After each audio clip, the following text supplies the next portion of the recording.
Would I ever advise somebody to not buy an electric car? You would think that would be kind of crazy coming from me, but actually, I think people in many situations should wait. Because if you're going to end up buying an electric car when you maybe don't have enough infrastructure, like a charger at your home, or maybe you just don't have enough money to buy one that you want, you can actually end up having such a bad experience that will turn you off from buying electric cars, and maybe also your friends and family. So I would rather have people wait if they're not ready to do this, if they're not ready to have the proper electric car experience. So let me talk about some of the things when people should think about not buying one. And of course, because it's Wednesday, I'm going to have my partner, Eli Burton, and his Supercharged segment to help me out with this. And we're going to do something a little different today. So let's get started.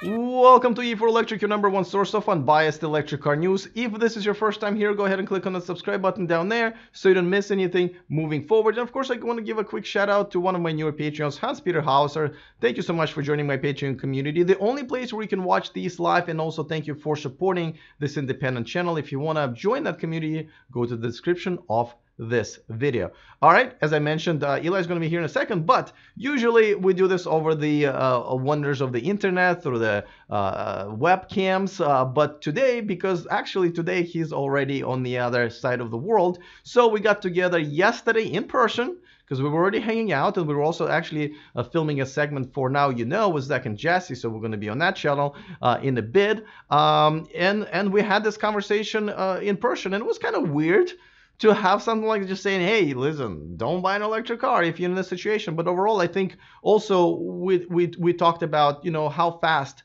and how much progress we really have made in the last few years where we even talking about these things. So that in just 1 second. Of course, a quick reminder that this video and this channel is sponsored by Byton. Check out their brand new SUV, all-electric SUV coming to the US and Europe at the end of next year. Join myself and 50,000 other people who've already reserved theirs because, first of all, it takes $0 to reserve one. But I don't know, 60 seconds it took me to do that. So try it for yourself. There's a link in the description of this video so you can reserve your Byton today. All right, so without further ado, here's my conversation with Eli from yesterday. All right, so normally we do this over the wonders of web technology, but we decided to just kind of hang out in person because we live only, what, 25 minutes away from each other. Plus, you're going to be gone on the other side of the world by the time Wednesday comes around. And this is why we're not talking about the shareholder meeting, which probably would have been a topic. But we are talking about, about something we normally don't talk about. We usually try to talk people into buying an electric car, but it is not for everybody, right? So what are the things, when people ask you if they if they should buy an electric car and you feel like, you probably shouldn't. What are the reasons why people should hold off? Obviously, electric cars are the future, but what are the reasons why people should just hold off on that? The biggest thing that I usually hear is concerns about charging. Concerns about charging, concerns about range anxiety. And that would come from one of two directions. And these are the people I always feel for the most because these are the people who usually want them the most. The ones that live in apartments that don't have the infrastructure. I know some guys that live in Silicon Valley, they work at tech companies, they make enough money to afford these cars, but most people out there are just living in apartments because it costs so much for rent. And they're really concerned, be like, am I going to be able to get by just plugging in at the supercharger? Am I going to be able to get by just charging at work? Do they have enough plugs at work? Because now everybody's buying these cars.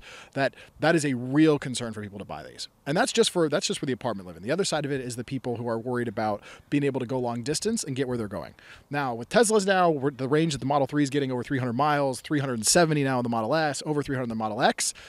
Range anxiety really shouldn't be a compelling reason not to buy, especially when, we were talking here to LA on a charge, and with the new charging speeds and the new battery packs that you could stop for 10 minutes and that'd be all you need to do in 5 or 6 hours of driving, I think that's very reasonable. But for people who don't have the infrastructure, that's a real problem, and that's something that we're going to have to solve to really make EVs really a good solution for everyone. Now, how do you feel about people who do live in an apartment complex, do buy a Tesla, and then go to the superchargers to charge it, whether for free or not? How do you feel about that? Because there's like the community is kind of split on that.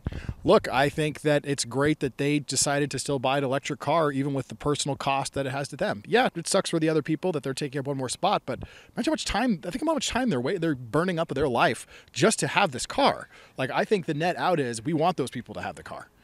I've always had this opinion. Basically, there's nothing Tesla can do. Meaning, like, they already promised the free supercharging, and there are, tens and almost a couple of 100,000 cars on the road that have a free supercharging. There's nothing that they can change. They're offering free supercharging right now to current inventory cars to help get rid of them, right? So yeah, they're stuck with it. But what I would have preferred, if I would have designed it from the very beginning, is that you get free supercharging, but the let's say 30 or 40 mile range around your registered location, you can't, and you have to pay. So I think that would have solved that problem, because it definitely is kind of taking advantage of what originally was, hey, we want you to, be free in more ways than one, travel around the country. At first it was the state, then around the country, and it probably didn't anticipate people doing this. So they missed that boat, unfortunately, but it is what it is. Okay, what are the other reasons how people, maybe kind of taking themselves out of the race in terms of purchasing the electric car right now? Usually a lot of it will be, a big reason will be just ignorance about it, and they haven't experienced it. There's a lot of misconceptions that people have about what these vehicles are like and the experience. And there's also a lot of people who don't really understand the difference between, and this is serious because if they're not really into the space, you would really understand the difference between a full electric vehicle and a hybrid. And then understanding how that affects maintenance costs and all those aspects of the ownership life cycle. Yeah, well, so basically you're saying that if people don't know enough about it, they probably should stay away from it. And I agree, especially with a hybrid. So I think a lot of people are having a hard time distinguishing between the hybrid and a plug-in hybrid, right? So I have a plug-in hybrid at home. I think it's very much an acceptable way of driving an electric car. Like, I almost never gas my car. Like, I think I spend $8 on gas this month because I pretty much drive on the electric range, even though it's not that big for the Volt. But I call it a gateway drug into electric cars, right? You take a person who's a little afraid of it, of electric cars, but they get to drive on electric cars until, they, let's say, run out of energy, power, and then they can do something what's familiar to them, right? There's always a backup. How do you feel about plug-in hybrids, and for how long should it be acceptable until we really need to move on to the fully electric cars? I'd say 5 years max in my mind till we have to go full electric. Now, there's some places in the world, in the country, where there is not the infrastructure, but I think within 5 years, especially with the investment being forced on, VW Group, with Electrify America, and with Tesla expanding their network, and Ionity, and all these other infrastructures going into place, I think within 5 years, for sure, there's not going to be an excuse to be making hybrids anymore. Now, if you're somebody who really has a big range problem and this is how you want to get there, I think that makes sense. I think for the most part, though, what I've seen of a lot of people who've bought hybrids, at least outside of the electric vehicle community, it was, oh, hey, this got better gas mileage. Right? And I think that's part of the way that it kind of works, is that initial introduction. It's unfortunate, though, that some of those cars, folks don't really ever get to experience driving it off of just battery, because I think once people get that experience, they get the acceleration experience, they get the immediate feedback of, like, you accelerating, not accelerating. I think once they get that, that's usually something that really moves people over. Now, would you add people who just don't make enough money to the list of people who shouldn't buy an electric car? Or, for example, I remember when I bought my first Tesla, it was a $90,000 car. Yes, I could afford it, but it's probably, if I would have gone to financial advisor, I would be like, yeah, dude, I don't know. That's borderline, right? I mean, same for me, by the way. When I got my first Tesla, good financial advice would have been not to do that. But I decided to make a choice, and that's where I really wanted to put my income, and I got the ROI out of it that I wanted. So, I spent a lot of time road tripping in my car instead of buying plane tickets on vacations. And that was a good ROI for me. But absolutely right. If something is not in your budget and it's going to put you in a bad place financially, don't buy it. Just don't buy it. Yeah, absolutely agreed. So, and but we also separate, Teslas that are, premium cars, and there are cars that are like Nissan Leaf and even Chevy Bolt. I would kind of count in that, where, there are cheaper versions, and there are also car sharing services like, Gig here in Sacramento. I like that you brought up the Leaf and the Bolt, actually, because I've got a very close friend that he wants to get a Model 3 really badly. Not in his budget at all. My recommendation to him was the Volt. The Volt, but there's also Bolt. Bolt, my bad. Yeah. You know what I discovered about the Bolt, by the way, the other day? There are gig car share cars all over Sacramento. I've covered it. It's the largest car sharing service that's all electric. And I actually somehow started to like the look of those cars. I'm like, what is going on? I always hated the way you know what it is? What is it? You know how they have, you've seen those, right? They have the ski racks on top that are painted in blue, and the cars are black. And they also have a little bit blue on the back. So essentially, it looks like a compact SUV rather than tiny, ugly hatchback. And I'm kind of digging that. No way. No way. I mean, next time you see them, like, look at them, I'm now like, I was like, I would drive a Chevy Bolt if you just put that in a two-tone and blue and black. So they're kind of growing on me, you know? Side note, really. All right, I'll have to look out for that. Okay, so what are the other things where you think people should be cautious, and how do you think we should kind of start turning that around? Because obviously, electric car sales are still under 2%, global, and really not that much more in the United States. Only Norway is kicking everyone's butt, right? And they are crushing it. Didn't they just cross a 50% mark of new vehicle sales? All electric. All electric. Yes. All electric, not just hybrids.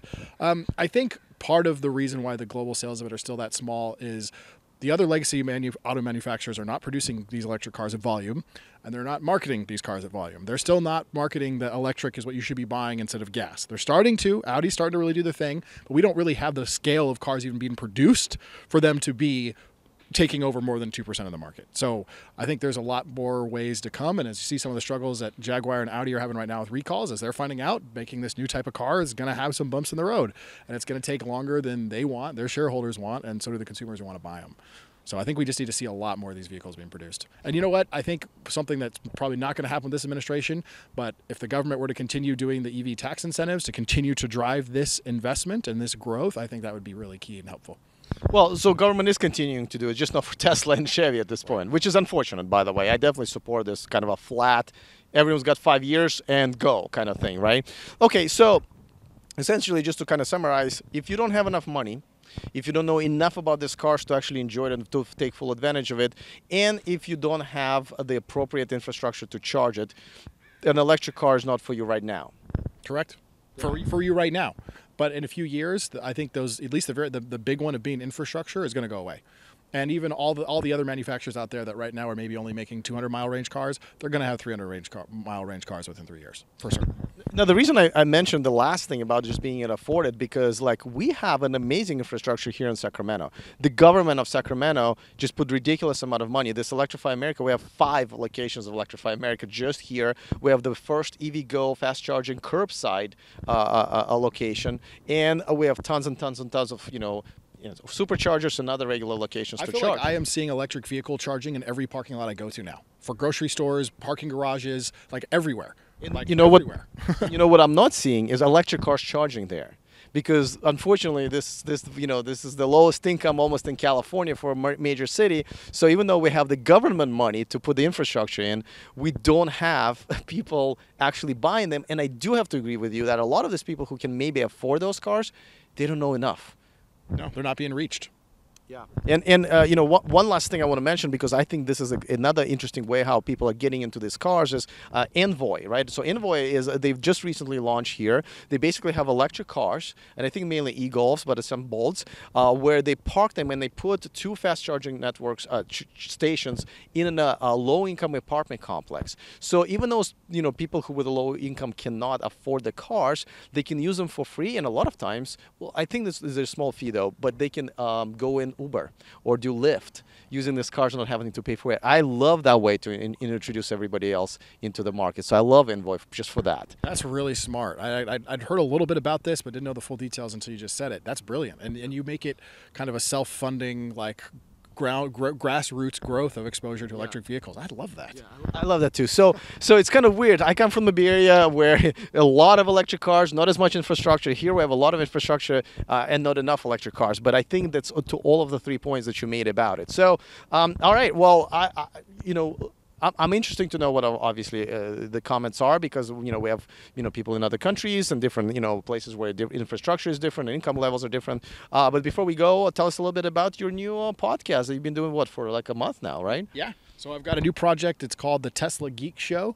It's co-hosted by myself and Anwar Beck from Super Tesla Geeks. You guys probably remember him. He was one of the early people doing launch videos of the P100D that went crazy viral and all that. Fun guy. I met him a couple of times. Fun guy. Great guy. And our show is focused on kind of giving you some updates of what's going on in the Tesla community, but really we're focused on entertainment. So we're going to give you some updates, but it's really about us having fun and talking about what's going on.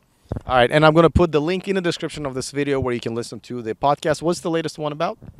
There's going to be one coming up this week. We're actually waiting to the shareholder meeting to record it so we can cover all the juicy bits that are coming out of that. But we have a fun one coming up where we're going to tell you guys about my individual experience and our Beck's individual experience getting into the Tesla community, how we discovered Tesla, how we ended up owning one. And, you know, Anwar Beck's story is pretty funny because he was a former oil exec. I did not know that, actually. So that's going to be an interesting story. Yeah, there's that. I'm going to listen to that one for sure. And by the way, we should not ignore what we got in the background here, which is the car that you've seen on my channel a few times, because this is the car that said this is the car that set the fastest Tesla ever made record, right? Yep. Stock. Yep, stock. Yeah, fastest quarter mile. So it's good to see it. But all right, now I know you gotta go. We're gonna be traveling. I think next time we're gonna talk. You're gonna be on the other side of the world. Hopefully the internet works. Other than that, you know, safe travels. Will do. Thank you so much, Alex. All right, well, that was a little weird, but at the same time, I think this is pretty necessary. Let me know in the comment section if you agree. Maybe we missed something on that list, but I feel like overall we've been coming back to, you know, almost what can you really do to put yourself in a better situation to get an electric car. And I think a lot of people will really be turning around. I think, you know, plug-in hybrids is just a great way to go. I have one in my garage for almost a year and I absolutely love it. And I'm pretty much not using any gas at all. I'm going to look forward to your comments because I have a feeling a few of them are going to be actually food for thought maybe for the next video. Now, of course, don't forget to get on our VIP list. Go to e4electric.com/VIP. We send out weekly bonus stories and also discount codes, like for this one, deal of the month for one of the most popular items at the Evanex store. So go to that URL. There's also a link in the description of this video. All right, looking forward to your comments. Other than that, see you next time. And remember, of course, to stay charged.